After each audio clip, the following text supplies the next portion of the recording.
Can you show an example of how you would sew a non-reversible triangle top with elastic and top stitching, please? I can't seem to get a clean finish on the top string.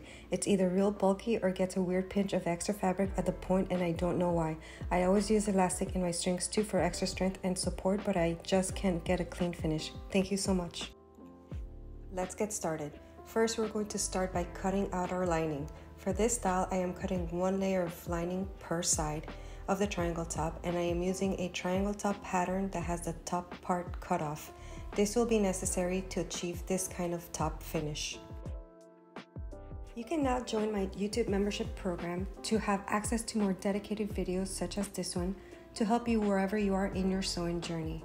You can join by visiting my profile and clicking on the membership tab. So now we have our two layers of lining, and now we can go ahead and cut our main fabrics. I'm using this lemon fabric, this really cute spandex fabric. When purchasing fabric online, I always suggest that you look for 4-way stretch nylon spandex composition. I try to stay as close as possible to an 80-20 ratio, meaning 80% nylon and 20% spandex. A crucial part of sewing swimmer correctly is making sure that when you cut the pieces for your tops, they're all facing or they're all the same grain. I'm here cutting against the grain for both of my pieces, even though I'm cutting out of an uneven piece of fabric. You always have to make sure that both pieces are cut in the same grain. If you're on the lookout for great fabrics online, let me recommend Blue Moon Fabrics. I've been shopping with them for years and years because the quality of their prints and their solids are amazing. You could use code EDITH10 at checkout for 10% off your purchase, no matter how big or how small.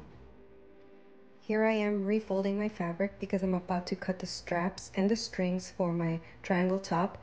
This is going to be an elastic wrapped string, so I'm cutting my fabric with the grain. I have found that wrapping my elastic with fabric or trim that is with the grain is a lot smoother. It's a nicer product, and I have since swapped over from cutting my straps against the grain for this purpose. So the first cut was for the strap that's going to go underneath the triangle top, and this cut is to cut my neck straps. So I'm about to cut them, I believe 19 inches, which is more than enough since it will have elastic anyway and it will stretch a lot more. So now we're ready to put our top together. So here I am laying out all my pieces to make sure I have everything complete. I have my neck straps, I have my triangle top with my lining, and I have my long strap that's gonna go underneath the bikini top.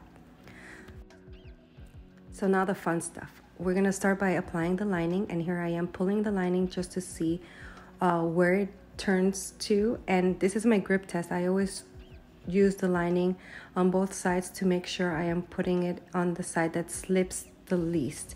You can try this at home with any of the lining that you have, and you will see that one side of the lining will grip better onto your fabric, which is gonna make it a lot easier in the following steps. Here I am doing the grip test once again and securing the bottoms of my triangle tops with the serger. This is so that we could have a clean finish once we do the sliding tunnel.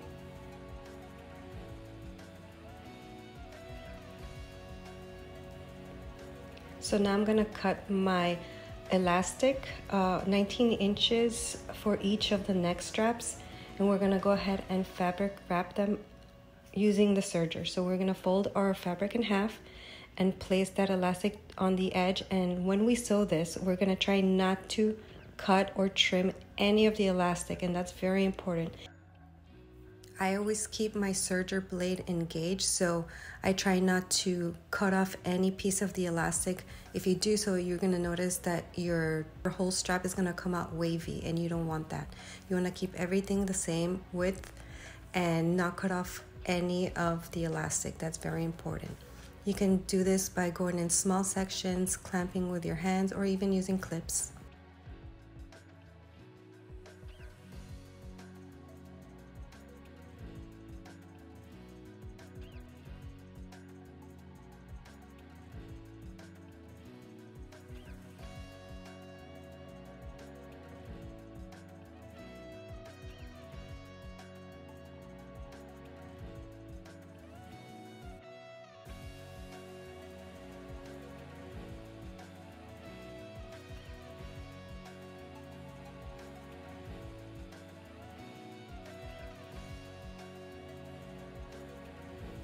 So now you could use your loop turner to flip those two straps inside out and see the final product, which is a beautiful, seamless, fabric wrapped elastic.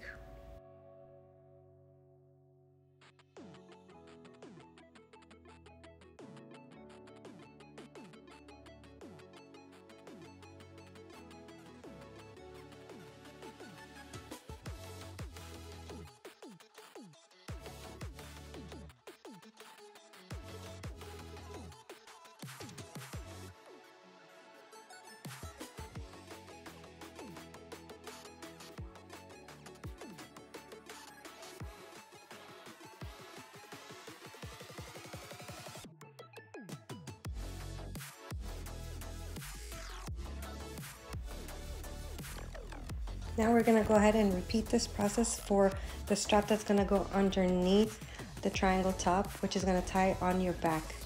And in this angle, you could see exactly how I go by segments, small segments, and make sure my fabrics are all even to make sure I'm not cutting any of the elastic. And you just go little by little until you reach the end of your strap.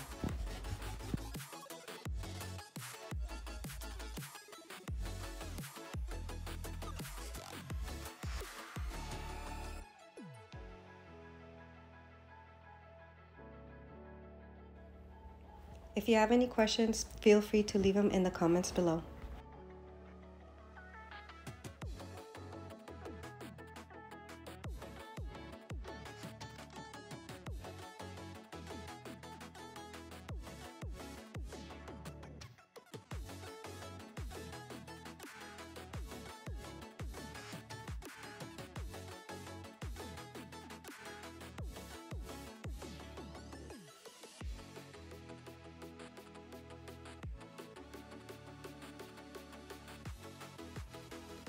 So now we could start applying the elastic to our triangle top.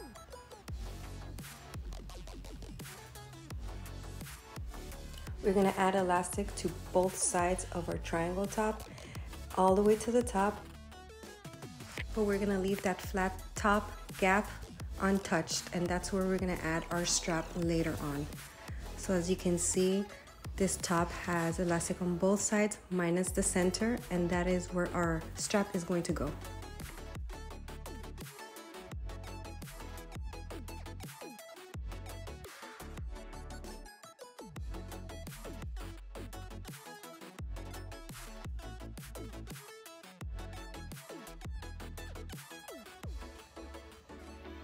And now we're ready for one of the final steps. We're gonna add the strap to the center by wrapping it with both sides of our triangle top. So we're basically sandwiching our strap in between our elastic. And with my single needle, I'm gonna go ahead and back stitch back and forth and secure that strap in the middle and trim off as much as possible so that I don't have a bulky finish. And voila, this is what the end product would look like for your strap before you top stitch it. The gap that you leave between your two elastics in the previous process is important because you don't want that to be wider at the end than the size of the width of your strap, your neck strap, because if not, you're gonna have excess fabric and it's not gonna know where to go.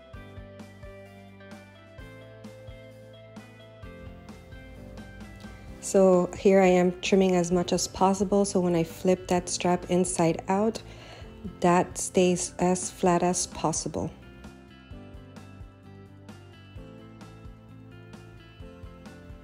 And here we have our strap secured, and we're ready for the next step, which is cover stitching our elastic.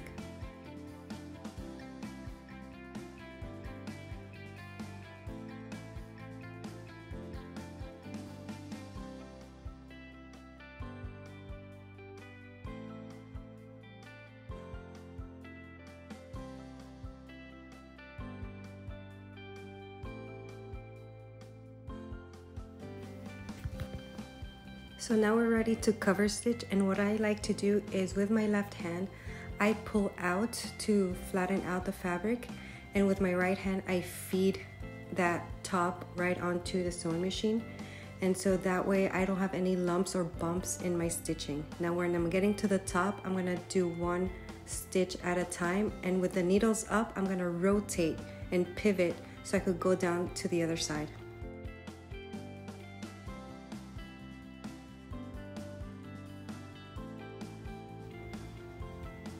Once again, you'll see me pulling out a little bit with my left hand, securing with my right hand, pinching the top so I know where to stop and making sure everything is flat, going one stitch at a time at the top. With the needles up, I then rotate my top so I could go down the other way, and then we finish off the rest of this top.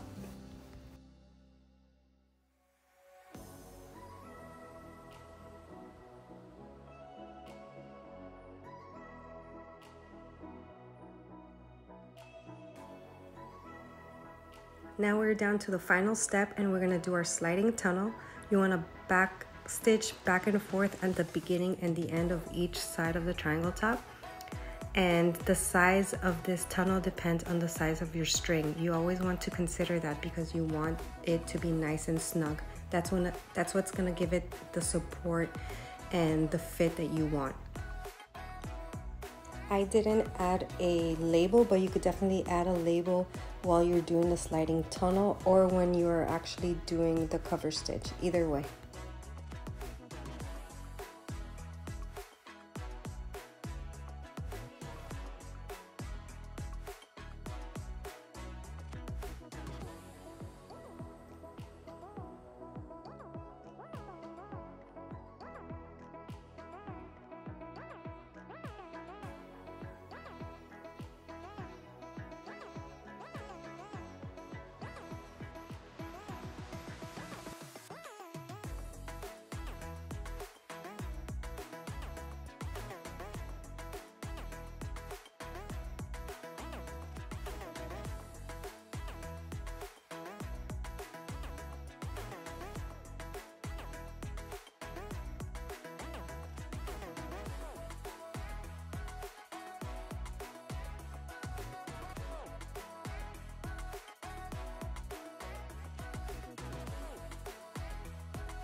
And there you have it, a top stitched non-reversible triangle top that you could do at home.